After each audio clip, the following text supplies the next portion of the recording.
Yeah, a question of the voice. I think that's a tougher question in a way because who's to say what your authentic voice is?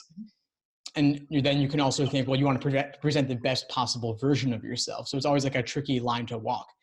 I'm wondering, also being too formal or too personal or both maybe, but what's an example maybe if you can think of one of a student's essay that was not their true voice and was too maybe contrived or artificial? And then what's an example that comes to mind of one that did it right? Oh, I mean, that's a great question. I've had, especially talking more recently about, students talking about their heritage of being immigrants, whether they're first generation American or their grandparents or parents being immigrants, and then, what the impact that's had on them growing up.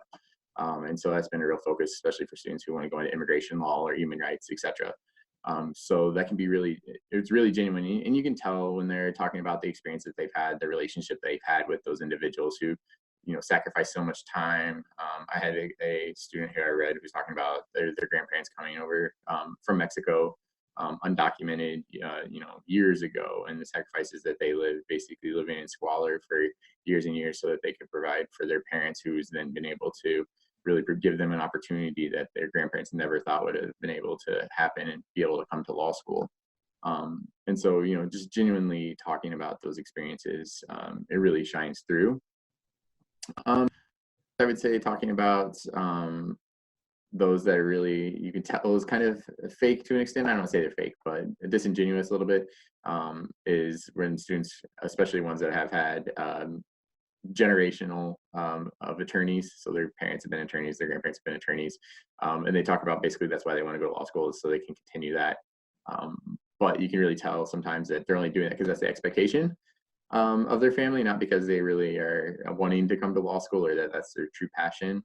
And so sometimes you can see that, and that's not to say every generational student is that way. It's not, but occasionally we'll see one or two that are like that. And you're like, kind of just like, well, otherwise they're okay, but it's like you notate that in their application.